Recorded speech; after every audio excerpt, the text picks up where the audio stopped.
Berserk, a tale of relentless struggle, has thrust its protagonist Guts into the depths of despair. Today, we'll unravel the emotional turmoil he faces and explore the possibilities for his recovery after Casca's abduction by Femto Griffith. The recent events of Berserk has left Guts shattered. Casca, his beacon of light, has been taken by Femto. plunging Guts into profound darkness.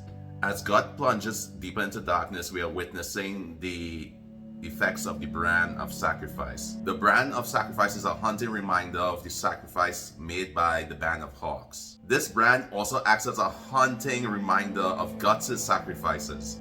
It intensifies his suffering and is starting to take a mental toll on his psyche. His psyche is starting to break because he's grappling with the fact that he just lost Casca once again. We see that the demon dog is trying to inject itself back into Guts' life.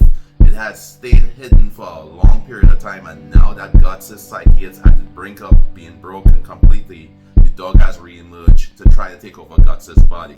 Now, this is a huge part of the whole series of Berserk because Guts has been painted as this strong protagonist, right? Someone we could look at and someone who could get through all the pain and suffering that the average person cannot. But at this breaking point, Guts is truly vulnerable for any and everything that could come his way. And if the demon dog is able to take over Guts' body, it could spell doom for his teammates. As Guts navigates the aftermath of everything that's just taken place, his coping mechanisms are coming into true focus. The interplay of his inner demons, the beasts of darkness, adds layers to his struggle for sanity and stability. Not to overemphasize this, but it's so important. The demon dog is going to play a pivotal part in this whole moving forward.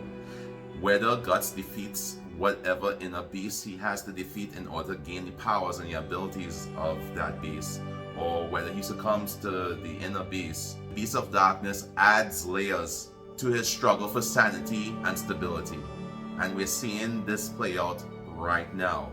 Guts is literally having an inner monologue talking to the Beast of Darkness.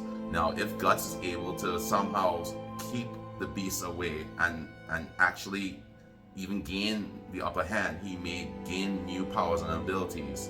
But on the other hand, if the beast wins, all is lost because no one could defeat Femto Griffith at this point in time. What's going to make Guts really stand out at this point though is his allies and friends. In his moment of darkness, allies are truly the beacon of hope for Guts at this point in time.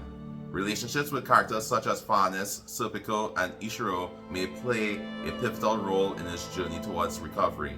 And to even add layers to this, we just saw that Rickard even reappeared recently in the latest chapters. So it shows that it's going to be a huge focus on his support group around him currently, because as we just stated several times, Casca is no longer with Guts. So he is going to need to really go through and face his inner demons and the Beast of Darkness before he could have his final confrontation with the Apostles and Griffith. Guts is torn between the pursuit of vengeance against Griffith and the need for redemption. Balancing these conflicting emotions is central to understanding the path he will choose. And what this means, right? This is so pivotal to the story right now. What this means is that Guts is at a choosing point, right? Originally, when he saw Casca, and she was revived and everything, but she couldn't really interact with him. He was very sad, but he was still happy because at least she was there. But now, hopefully with everything that's happened and everything that's come to pass, he could actually, really think about what he needs to do, whether revenge is really that important or just being able to, be with the one he loved, right? Or the one he's been fighting for all this time. Just be able to reenact with Casca the life they possibly could have had, like just saving her and escaping from Femto's wrath or pretty much his evil plans to conquer the world and probably make everyone into ultimate sacrifices at some point, because he's still an inner demon. At this point in his story, Guts really needs to possibly let go, because he's starting to possibly see that vengeance may not be the way forward, because he's lost everything trying to do the right thing. And sometimes, it seems cowardly, right? But he may be really thinking about like, hey, I've done everything and I sacrificed so much and I still gained nothing. So this is why the Beast of Darkness is the main antagonist to me at this point in the story, because of the possibility of Guts losing everything mentally, which means he'll lose everything physically. Casca's fate is intricately tied to Guts's. Her recovery could be the catalyst for his own healing, or a potential source of renewal strength as he faces the challenges ahead. Now, we already know that she has recovered some of her psyche already. The problem is whenever she sees Griffith or she sees Guts, she has a mental breakdown. And we don't know if that's her branded curse. Well, most likely it is part of her own curse because her heart still had the thorns and everything around it. So it is really hard for her to deal with seeing these two men. And hopefully she is able to go through her own transformation so that she could be an asset going forward, especially once Guts gets his psyche together. Hopefully he does. In the wake of Casca's abduction, Guts stands at a crossroads.